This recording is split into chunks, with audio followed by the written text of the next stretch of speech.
hablaste allá de que eran 7 millones de mexicanos solo separados por un río. Nos dijiste que éramos, sí, el estado 33. Palabras que a lo mejor alguien había pronunciado antes, pero que a mí me afectaron muchísimo, y a gente como Viridiana también, y creo que a todos nosotros, y nos animó muchísimo a platicar con estos expertos para escribir este libro. Tú eres nuestra madrina de este libro, tú eres la que nos animaste a sacar este libro. Por favor, tómate el micrófono con toda la gratitud de parte de nosotros.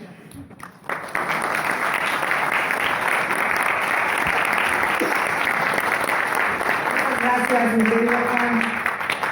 Juan y yo nos conocimos justo en el gabinete de Vicente Fox. Tú llegabas a la oficina de migrantes y yo llegaba a la oficina de pueblos indígenas, y fue una labor que hicimos cada uno en su área.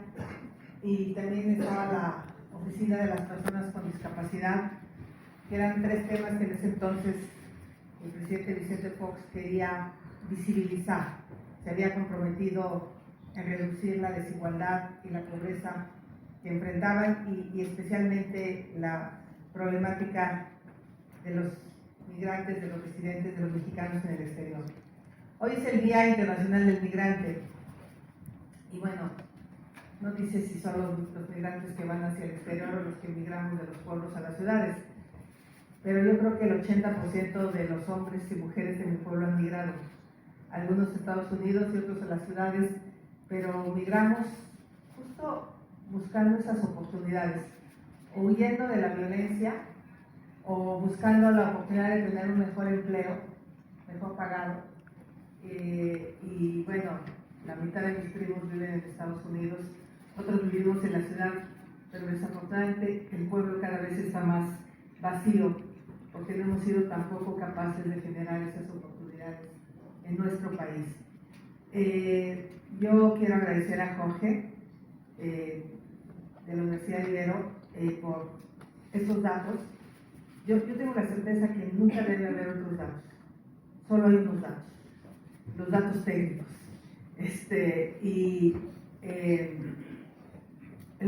Hace unos días hacía un video sobre el Tren Maya, y justamente yo reclamaba que el presidente no había querido escuchar a los ambientalistas.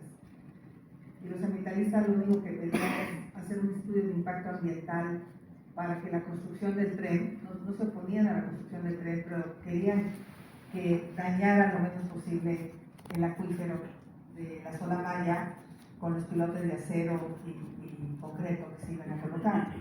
Y tampoco quiso escuchar a los ingenieros e ingenieras para hacer un proyecto ejecutivo antes de iniciar la obra, justo para no estar cambiando de trazo, porque estos cambios de trazo provocaron, ya llevamos 20 millones de árboles tirados, o sea, a lo mejor habrían sido 12 si se hubiera hecho una buena ingeniería. Y tampoco se quiso escuchar a los antropólogos que peleaban por preservar el patrimonio del pueblo maya. Y si yo reclamaba que no había querido escuchar el presidente, tenga la certeza que yo siempre voy a escuchar, que soy una mujer que escucha, que soy una mujer que se basa en la evidencia científica para tomar decisiones, y por eso es que estoy aquí con ustedes, porque ustedes son los técnicos, ustedes son los que saben. Mi querida Mónica, pusiste en la mesa temas fundamentales como monitorear y evaluar lo que hacemos. ¿Cómo podemos decir que si las cosas van bien o mal? Hoy nuevamente escuchaba al presidente decir que en la franja entre donde se dieron el asesinato de estos 12 jóvenes en Salvatierra el día de ayer, se ha incrementado el consumo de drogas. Hace 6 años que no hacemos una encuesta sobre adicciones en nuestro país. Nadie sabe exactamente si se consume fentanilo, qué tipo de drogas, en dónde. O sea, no podemos asegurar que haya sido el consumo de drogas lo que llevó al asesinato de estos 12 jóvenes en Salvatierra, Guanajuato. Entonces creo que la clase política tenemos que evaluar, medir, y lo que tú dices, Mónica, es fundamental.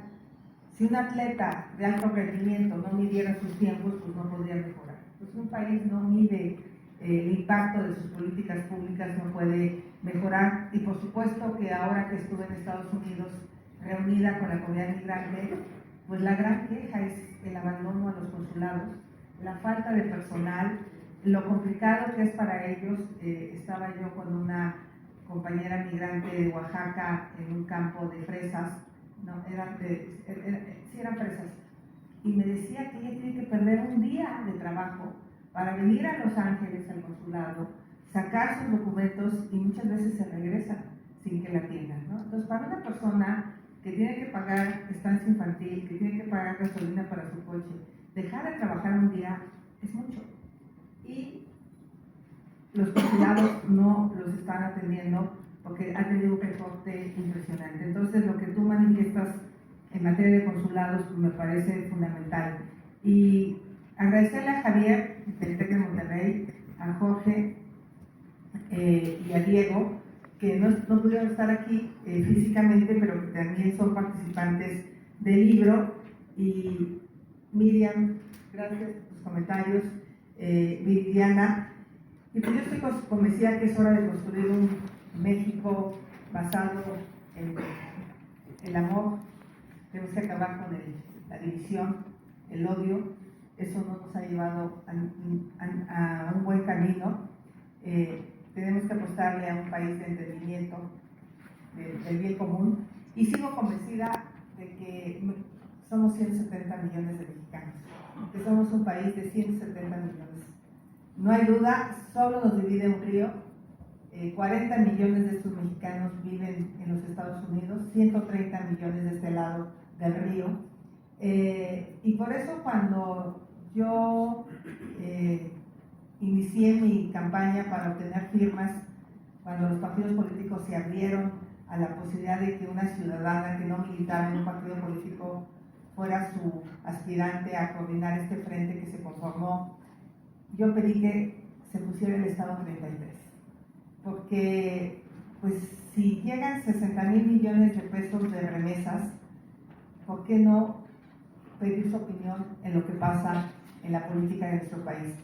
Y quiero decirte, Juan, que más de 100,000 personas firmaron por mí en el exterior, que es casi la votación que se tuvo en la elección pasada. Entonces, eso quiere decir que hay muchísimo interés de los mexicanos residentes en el exterior por lo que pasa en nuestro país. Aquí ya se dijo claramente de la aportación económica de los latinos, o sea, seríamos la séptima economía del mundo, o sea, con la economía latina en Estados Unidos, pero hay que decir, el 60% de ellos son mexicanos.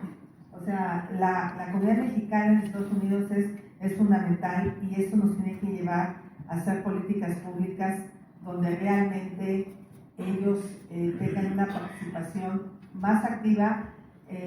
Yo he pensado, no puedo hacer propuestas de campaña en esta etapa, pero yo sí he pensado que muchos de ellos les gustaría invertir en proyectos públicos, privados, sociales, donde puedan algún día pensar que regresan a México y tengan algo de qué vivir.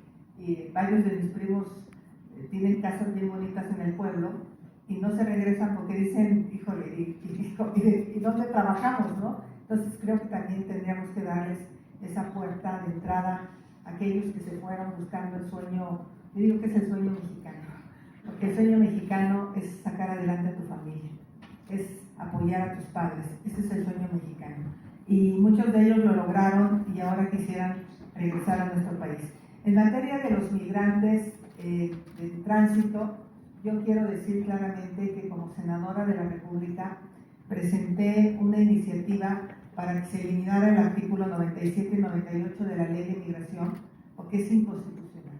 Ya la Corte lo dijo claramente, no podemos poner puestos de revisión dentro del territorio nacional. No podemos detener a las personas para que no puedan tener un libre tránsito. Efectivamente, tenemos una frontera muy porosa en el sur. Tendríamos que trabajar en tener una frontera más segura para evitar que entren personas que no necesariamente vienen a buscar trabajo.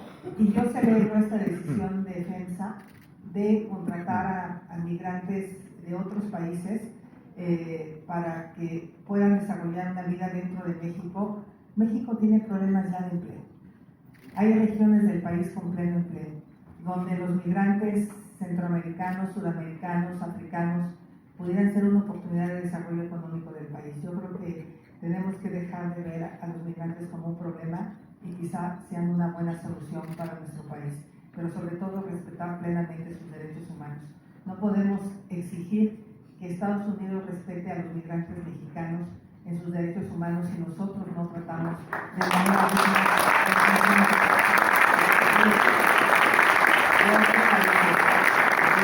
Por lo tanto, también presenté un punto de acuerdo para que hubiera una capacitación al Instituto de Migración. Esto que pasó en Ciudad Juárez, donde perdieron la vida 40 migrantes, es algo que nos debe de avergonzar como país y que jamás debe de suceder. Creo que llegó el momento también de hacer un buen acuerdo con Estados Unidos. Si vamos a ser un tercer país seguro, pues que lo hagamos en condiciones óptimas, porque hoy las organizaciones de la sociedad civil son las que fundamentalmente están apoyando a las personas en albergues que muchas veces no tienen las condiciones para respetar plenamente sus derechos humanos. Gracias por el libro y gracias a todos ustedes en este Día del Migrante.